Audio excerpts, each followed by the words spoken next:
Hello Internet, it's me Josh, the Aging Gamer. So, Spider-Man No Way Home is about to come out. How crazy is it to think that 3 separate movie universes about the same character are about to combine into one?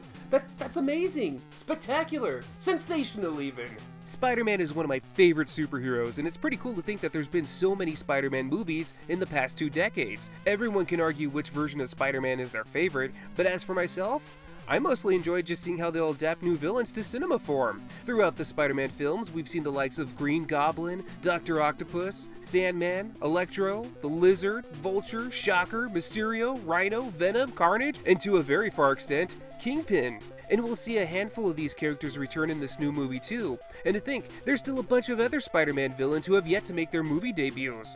Similar to Batman and his rogues gallery, I've always liked the dynamic between Spider-Man and his villains. And now with this new and possibly biggest Spider-Man movie ever coming out, I thought it'd be fun to take a look back at an old Spider-Man game. With the love of Spider-Man, his villains, and nostalgic video games, why don't we take a look back at a video game that features Spider-Man's deadliest foes coming together. Ladies and gentlemen, this is Spider-Man Return of the Sinister Six for the Nintendo Entertainment System.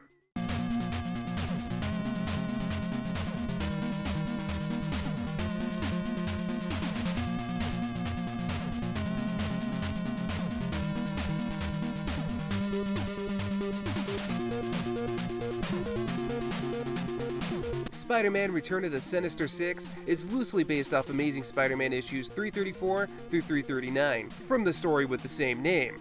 So, Dr. Octopus has reunited the Sinister Six and is planning on taking over the world. Now, as a big, strong team, what better way to stop Spider-Man than to fight him one-on-one?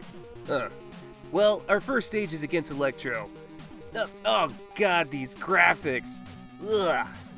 So, to control Spider-Man, use the D-pad. Press B to jump, press A to punch, and double tap A to jump kick. You can shoot out a web to swing on by jumping and pressing A, but it doesn't seem too reliable, or necessary. Let's start playing by beating up this harmless tweaker. Whoa, holy shit! One kick from Spider-Man and he blew up! That's awesome! So this is your life bar in the corner. I think it's supposed to be 4 hit bars, but when you get hit, you don't necessarily lose health. It seems like different enemy attacks cause different amounts of damage, and so health depletes differently depending on that attack. Sounds a bit confusing, but that's because I'm confused by it. Regardless, it's not very good at telling you exactly how much life you got. If you find one of these in a level, pick it up and now you can shoot webs up to 10 times.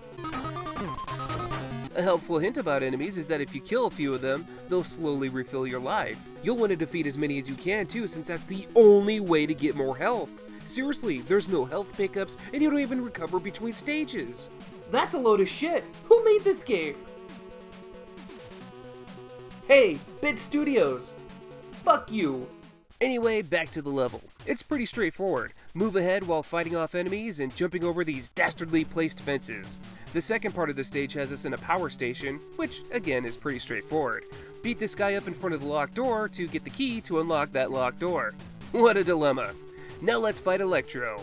Turn off the machine to upset him and he'll start flying around the stage. He's so pissed off he can't even fly straight. He'll fly wherever he wants and he'll shoot lightning bolts. Wait until there's an opportunity and then start mashing that A button.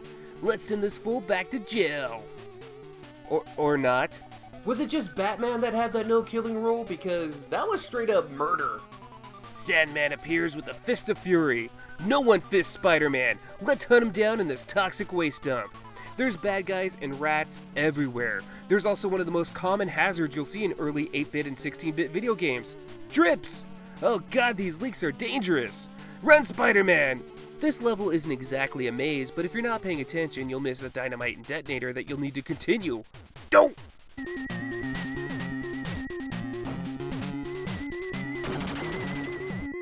Now let's fight Sandman. This asshole appears right where you're standing. Just step aside and start punching him in the sandbags to win. That's some Mortal Kombat shit right there. Now it's time to fight Mysterio. We're in the House of Illusion. Feathers turn into bombs and these butterflies turn into frickin' missiles. This stage is actually pretty challenging. There's lots of enemies and hazards throughout this whole thing. There's also these weird monster dudes that'll slice you up. If you go slightly out of your way, you'll find some of these night goggles that'll help you get through this section.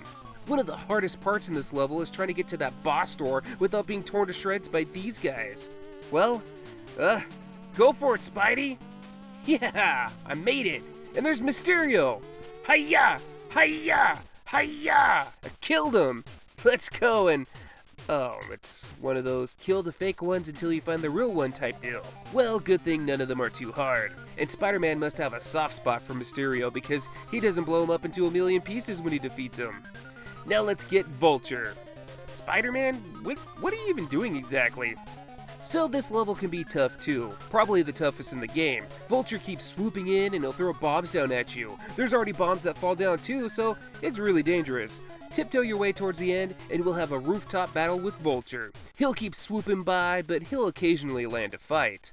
Just punch him little by little and you'll eventually blow him up too. Ha ha ha ha! Ah! Oh man, I guess we're fighting this fool next. Enter the forest. We'll fight bats as well as... What the hell is that thing? The game manual says it's a club-throwing troll? A troll? Doesn't that seem kind of out of place? Like, yeah, I know we got superhumans shooting electricity, turning into sand, and the boss is a pumpkin-throwing goblin, but a troll? That doesn't really fit in the game to me. Occasionally throughout the stage, Hobgoblin will appear and attack, but if you're subtle enough, you can catch him, staring off into the distance, pondering all his life decisions as well as his own existence. Why does he do what he does? Does killing really make him happy? Is he angry or just out of touch with reality? Oh shit! At the end, we get a real showdown with him. He'll shoot lasers from his glider if you're beneath him, and he'll throw pumpkin bombs at you if you're above him. Scattered throughout this battle area are a few web shooter power-ups, so grab those, keep on moving, and shoot him when the chance is there. He'll explode and we'll move on to the final level with Dr. Octopus. Okay, so this might be the hardest level, and I recommend just avoiding as many enemies as you can because minus the bosses we already fought, we're fighting every bad guy we've fought in this game so far. Make it to the end though, and it's time for that big showdown. This right here is going to be the easiest boss fight in the entire game. Just run up and start wailing on the guy. Take that, nerd! After you do that to him 3 times, you win! That's it! No credits, no point scoreboard, not that it matters, and we just go back to the title screen. So that's it, that's Spider-Man Return of the Sinister Six. So, how is it? Quite frankly, it's crap. It's a real crappy game. First, let's talk about the presentation of it all.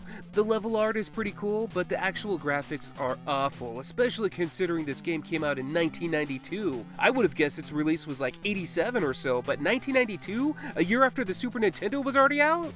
Yeesh. The soundtrack for this game only consists of about 3 tracks too. Man, there was like little effort here. As for the gameplay, it feels sluggish and awkward. Despite all the things Spider-Man can do in this game, he still feels slow and limited. I can't even do a basic jump attack, which would have made this game a hell of a lot easier. Also, the way damage and health works is an unnecessary mystery too. Why is it so hard to have a decent HP bar? And why isn't there health power-ups? That makes this game extremely aggravating. In fact, when you die once, it's game over and you only get 1 continue. That's bullshit because it's really easy to die, and trust me, I died a whole freaking lot.